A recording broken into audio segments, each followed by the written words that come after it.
viene a ocupar este programa de estudios sobre democracia y justicia y sociedad en un ecosistema mediático, Julián, prácticamente controlado en diría yo, un 90% por las voces que respondían a los intereses de un viejo régimen, de una forma distinta de concebir a México y al mundo. ¿Qué papel ocupa este proyecto de investigación en los ámbitos mediáticos, académicos y sociodigitales como yo le llamé cuando los presentaba, pues una voz prácticamente revolucionaria en términos de discurso de lo que prevalecía y además una voz que necesitábamos con mucha urgencia? Pues mira, para las voces de siempre significa una piedra en el zapato.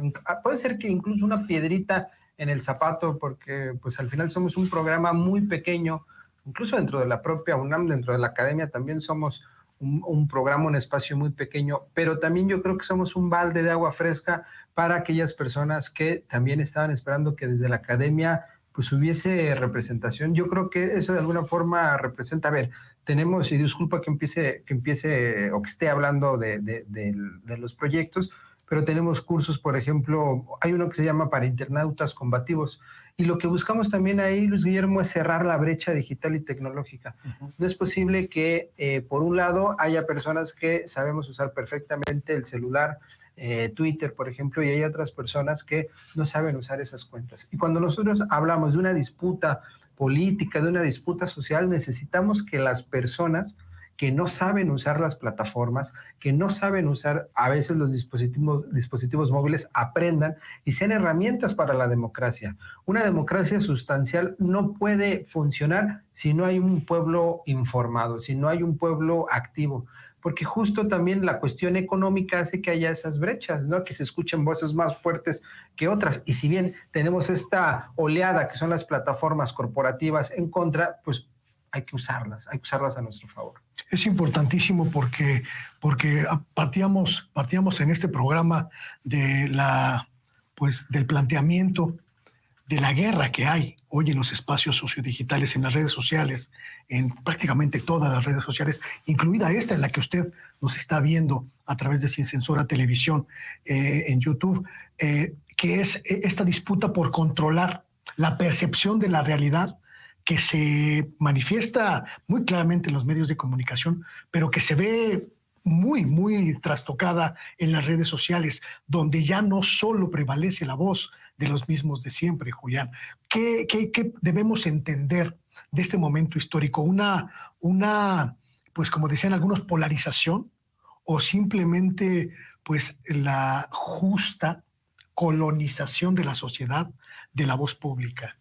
Mira, pues puede sonar al lugar común, el presidente lo ha dicho en múltiples ocasiones, yo lo he comentado también desde hace varios años. Lo que vivimos ahora no es una polarización, es una politización. Mira, el fenómeno que sucedió es el siguiente, tú ya lo acabas de explicar, antes el monopolio de la voz recaía en unas cuantas personas, las de siempre, que pensaban de la misma manera, ¿no? Pero al final era un porcentaje muy pequeño de la voz pública, de la opinión pública. Y entonces con este momento de transformación política empiezan a tener voz quienes no tenían voz, gracias en parte también a las redes sociales, a espacios alternativos como los que tú has tenido, como Sin Censura, etcétera. Hay muchos espacios, colaboraciones de espacios alternativos y empiezan a darle voz a quienes no tenían y entonces empiezan a crecer y ahí se da un momento. Si hay un momento de tensión, sí es un momento de disputa política y eso para algunas personas puede ser polarización porque hay un choque, disputa, diálogo, lo que tú quieras. Sin embargo, es porque antes estas voces no se escuchaban. Entonces se está politizando a las personas y además algo que es bien importante es que, y lo decía un autor francés, Pierre Bourdieu, decía que para agarrar el micrófono hay que sentirse con el derecho de tener voz. Y estas personas de siempre, pues se sienten con todo el derecho y privilegio de usar el micrófono, la voz, son estos privilegiados. Y la gente, el pueblo, nosotras y nosotros, pues agarrar un micrófono no era algo común, ¿no? Bueno, a lo mejor tú sí, porque vienes de los medios de comunicación, etcétera, pero para el pueblo no. Comentar no es algo común. Y entonces estas personas ya se sienten con el derecho de expresarse y saber que al menos en las redes el tuit de mi vecino vale lo mismo que el tuit de Emilio Azcárraga o de quien tú quieras, ¿no? Ese es el momento de transformación y a mí me parece importantísimo. Incluso también aplaudo, y puede sonar polémico, que el propio presidente haga así esas declaraciones y llame al pueblo, que le dé voz. Perfecto que exista este espacio como las mañaneras y ponga también en la palestra a estas personas que pues nunca han estado apoyando para que se dé esa disputa. Es muy sano en cualquier democracia que haya debate, porque imagínate en una democracia donde hay puro silencio, donde la gente no habla. Claro. A mí me sorprende mucho que bueno, la gente sabe, yo vengo de los medios tradicionales, 20 años estuve metido ahí, pero me llama mucho la atención que mis colegas de los medios tradicionales consideren con tanto menosprecio las manifestaciones de la gente en Twitter y reducen esas manifestaciones a bots, a que si la gente tiene 20 seguidores, ya no es considerada una persona, sino Exacto. solo una cuenta automatizada, y se niegan a la realidad que tú estás planteando de manera muy, muy puntual. Vale lo mismo lo que diga yo o lo que diga cualquiera de nuestros tuiteros, así se llame Chuchita la bolsearon, a lo que diga López Dóriga o Denise Dresser o cualquiera de los viejos santones de la comentocracia mexicana. Y eso supongo que debe ser una revolución en términos comunicativos, pero también en términos sociales, Julián. Es un momento también de transformación cultural. Por eso lo que vimos en 2018 no es solo una alternancia electoral. Eso me gustaría como enfatizar, Luis Guillermo. No es como cuando ganó Vicente Fox, que sí fue un momento crucial, fue una gran coyuntura, imagínate, pierde el PRI de no sé cuántos años, pero no hay una transformación cultural de gran calado. ¿Por qué? Porque en el gabinete lo llena de priistas, empresarios, él no mueve absolutamente nada, mantiene el statu quo, es decir, hay una alternancia electoral y todos los privilegios se mantienen, incluso algunos otros crecen. Entonces no hay realmente cambio. El pueblo queda igual o peor. En un momento incluso en donde pues el petróleo estaba a $100 el barril y pudimos haber hecho grandes cambios. En cambio, ahora, además de una alternancia electoral como la que representó López Obrador, hay un cambio cultural y es ese cambio cultural en donde, por ejemplo, se habla de la güeritocracia, de los whitexicans, en donde vemos en los propios pues empresas tienen que poner personas de tez morena ya frente a las cámaras. Es decir, empieza a haber un cambio ya cultural de gran calado, sumado a esta expresión del pueblo en los medios de comunicación, como son los medios alternativos. Ese es el cambio cultural. Y mira, pase lo que pase en 2024, ese cambio cultural no va a ir para atrás. Ese es el gran problema. Y están desquiciados, justo como dices, López Dóriga, imagínate que alguien, Chuchita la bolsearon, le diga, le increpe, le diga, le señale que compartió una noticia falsa de Denise Dresser, alguien tan clasista que incluso hasta a los propios panistas les tronaba los dedos. Imagínate lo que han de sentir en lo más profundo de su ser. Y a mí eso, Luis Guillermo, me da mucha alegría. ¿Cuál fue el factor, ahorita que lo comentas, muy interesante, cuál fue el factor que marcó esta diferencia entre el estrepitoso fracaso del gobierno de Vicente Fox, que como dices, no tuvo absolutamente ninguna posibilidad de transformar el statu quo, y esta revolución que vivimos en términos sociales con López Obrador? ¿Qué marcó la diferencia?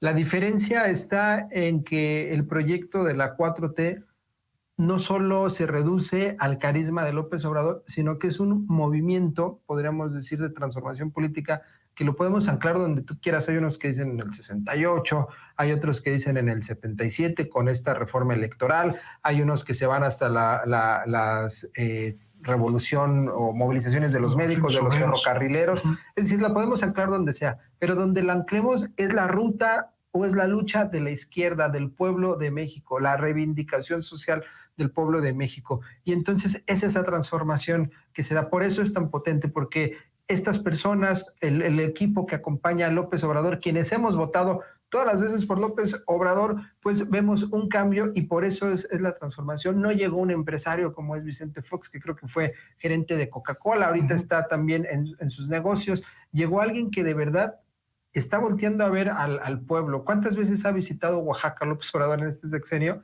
Creo que ha visitado más que Tabasco. ¿Y cuántas veces visitó Oaxaca Vicente Fox? Son cambios sustanciales que, te digo, van más allá del carisma, tienen que ver con una tradición política y de cambio que está bien enraizado en el proyecto de la 4T. Puede haber por ahí algunas críticas, personas que no nos gustan, pero en general el proyecto de la 4T es transformación, es transformador y ha venido a cambiar, pues de alguna forma, la cultura política mexicana. La participación de la gente en los espacios sociodigitales ha sido un factor determinante para que esta visión de lo que es hoy México se posicione a pesar de los medios de comunicación que prácticamente todos están en contra del gobierno de López Obrador. Sin duda, mira, definitivamente a mí me cuesta trabajo, porque soy investigador del fenómeno digital, decir las benditas redes sociales, porque no le pondría ese adjetivo. Pero ¿Qué adjetivo le pondrías tú? Pues yo más bien diría herramientas de transformación, ¿no? O algo así. Es muy importante, ¿no? Pensar bien. Pero decirle benditas, pues casi las estamos ahí santificando. Y pues no, o sea, son unos monstruos que en cualquier momento tumban a cualquier presidente. Ya lo vimos con Evo Morales, que entró Elon Musk, etcétera. Bueno, aquí el punto es que sin duda sí las plataformas sociodigitales, y no solo eso, el punto aquí central es la comunicación. Mira, acuérdate de la primavera árabe, del en Madrid, ¿cómo se llamó? La protesta en Madrid, la protesta, 11M, algo así. Ahorita me acuerdo. Bueno, todas esas movilizaciones que después de ahí sale Podemos, que hubo en España, en el Reino Unido hubo, en Estados Unidos, etcétera. Al final no eran las redes sociales, lo que pasa es que había un descontento, y cuando hay un descontento y le das a alguien la posibilidad de comunicarse con más personas, pues surgen las revoluciones sociales. Así surgió en México. A ver, 2017, un año antes de que llegara López Obrador, la popularidad de Peña Nieto estaba en 13%. Fue cuando el gasolinazo en enero de 2017. ¿No? Entonces había ya mucho un hartazgo, ¿no? Entonces era muy sencillo articular ese hartazgo, y qué bien con un personaje que logró aglutinar. Entonces las redes sí han servido para hacer esas transformaciones a pesar del monopolio que sigue. Y aquí quisiera rematar esta idea, Luis Guillermo, decir que lo que necesitamos ahorita es el fortalecimiento de los medios públicos, ¿no? Yo creo que es una agenda que está ahí todavía pendiente. Una agenda que está pendiente, aquí la hemos mencionado mucho, sobre todo por la imposibilidad y la incapacidad. Vamos a dejarlo en incapacidad, para que no se nos enoje Genaro, pero pues la incapacidad de transformarlos y convertirlos en una verdadera opción. Sí. Pero las redes sociales sí son una opción. Sí son una opción, pero el problema con esto es que son de privados, ¿no? Entonces, el día de mañana Elon Musk decide bajar el switch y cerrar Twitter, y entonces, ¿dónde nos expresamos? ¿O cuáles van a ser esas plataformas donde se exprese la molestia, el sentir o la voz de la gente que apoyamos la transformación? Que empiecen a bajar, que censuren, etcétera, nos quedamos sin voces. Bueno, ocurrió en Twitter, cuando Twitter era panista, ¿no? Cuando Twitter, claro, o la mañanera. ¿Qué pasaría el día de mañana si no existe la mañanera?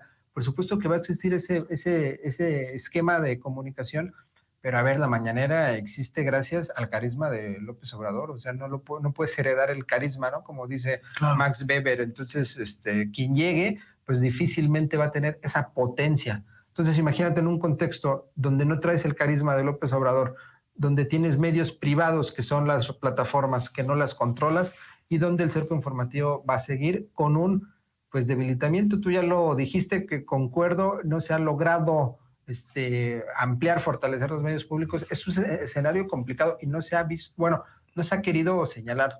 Es un fracaso, digo, yo